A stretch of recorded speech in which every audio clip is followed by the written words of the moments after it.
नमस्कार साथियों, ये सत्र अत्यंत महत्वपूर्ण है।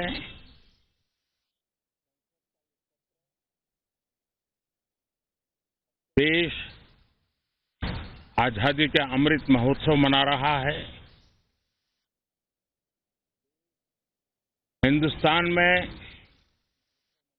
चारों दिशाओं में से इस आजादी के अमृत महोत्सव के निमित्त रचनात्मक, सकारात्मक, जनहित के लिए, राष्ट्रहित के लिए सामान्य नागरिक अनेक कार्यक्रम कर रहे हैं, कदम उठा रहे हैं और आजादी के दीवानों ने जो सपने देखे थे, उन सपनों को पूरा करने के लिए सामान्य नागरिक भी इस देश का अपना कोई न कोई दायित्व निभाने का प्रयास कर रहा है। ये खबरें, ये अपने आप में भारत के उज्जवल भविष्य के लिए शुभ संकेत है।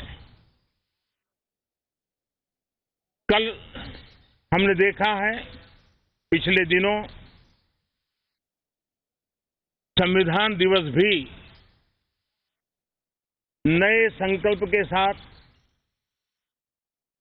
संविधान के स्पिरिट को चरितार्थ करने के लिए हर किसी के दायित्व के संबंध में पूरे देश ने एक संकल्प किया है। इन सब के परिप्रेक्ष्य में हम चाहेंगे, देश भी चाहेगा, देश का हर सामान्य नागरिक चाहेगा कि भारत का संसद का ये सत्र और आगे आने वाले भी सत्र आजादी के दीवानों की जो भावनाएं थी, जो स्पिरिट था, आजादी के अमृत महोत्सव का जो स्पिरिट है, उस स्पिरिट के अनुकूल संसद भी देश हित में चर्चाएं करे, देश की प्रगति के लिए रास्ते खोजे, देश की प्रगति के लिए नए उपाय खोजे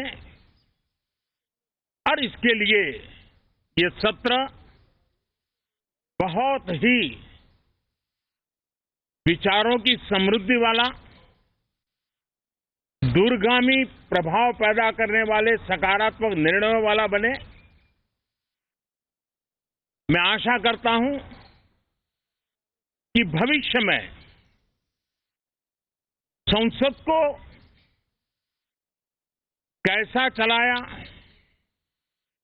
कितना अच्छा कंट्रीब्यूशन किया, उस तराजू पे तोला जाए, न कि किसने कितना जोर लगा करके संसद के सत्र को रोक दिया। ये मानदंड नहीं हो सकता है। मानदंड ये होगा कि संसद में कितने घंटे काम हुआ, कितना सकारात्मक काम हुआ। हम चाहते हैं सरकार हर विषय पर चर्चा करने के लिए तैयार है, खुली चर्चा करने के लिए तैयार है। सरकार हर सवाल का जवाब देने के लिए तैयार है और आजादी के अमृत महोत्सव में हम ये भी चाहेंगे कि संसद में सवाल भी हो, संसद में शांति भी हो। हम चाहते हैं संसद में सरकार के खिलाफ, सरकार की नीतियों के खिलाफ जितनी आवाज प्रखर होनी चाहिए हो, लेकिन संसद की गरिमा, स्पीकर की गरिमा, चेयर की गरिमा, इस सब के विषय में हम वो आचरण करें जो आने वाले दिनों में देश की युवा पीढ़ी को काम आए। पिछले सत्र के बाद कोरोना की विकट परिस्थिति